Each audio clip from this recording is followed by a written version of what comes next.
Hello మా మీరందరూ ఎలా హెడ్ షాట్ కొట్టాలనో ఎట్లా ఏం చేయాలనో కొత్త ఈవెంట్లు వచ్చిన కొద్దీ అంత చేంజెస్ అయిపోయి ఊకుకిస్తుండు అంటే ఇది రివైవ్ ఇచ్చుడు ఇదంతా టెన్షన్ కాకుండా నేను మంచిగా సింపుల్గా చెప్తున్నా. ఫస్ట్ ఏంటంటే మనం భయపడితే ఇక ఎనిమిది భయపడుతుంది కావచ్చు అనుకుంటాడు.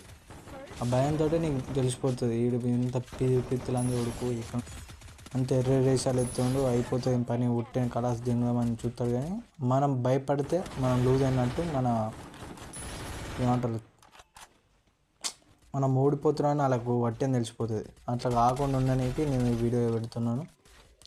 సో తొందరగా చూసేయండి, అంటే ఫుల్ వీడియో చూడండి, ఎక్కడ స్కిప్ కానివ్వకుండా లైక్ కొట్టింది, షేర్ చేయండి, సబ్స్క్రైబ్ చేసుకోకుండా మర్చిపోకండి.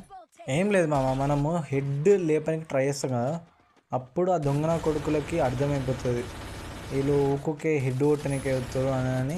ఫస్ట్ బాడీ షాట్ కొట్టండి ఫస్ట్ బాడీ షాట్ కొడితేనే హెడ్ తాకడానికి కూడా ట్రై ఉంటుంది, ఛాన్స్ ఉంటుంది అన్నట్టు. నేనని కాదు, ఓవర్నైనా కొట్టుకోండి. ఇట్లా బాడీ షాట్ పెడితే ఒక్క సడన్గా పెట్టేసి బాడీ షాట్ పెట్టాక ఆటోమేటిక్గా ఏం మీదకి వస్తుంది, మీ హెడ్ కూడా మీదకి వస్తుంది. అది చూసిండా ఇంత సింపుల్ చిన్న లాజిక్ కూడా మిస్ అవుతున్నాను. కానీ లాస్ట్ వరకు చూసిన వాళ్ళైతే ఒక్క చిన్న సబ్స్క్రైబ్ చేసుకోకుండా మర్చిపోకండి. చివరి వరకు చూసారు. మీకు కూడా అంటే మీకు రీడింగ్ కోడ్ కావాలంటే ఎస్ అని కామెంట్ చేయండి. ఓన్లీ లిమిట్ 500 రూపీస్ వరకు ఇప్పటి నుంచి.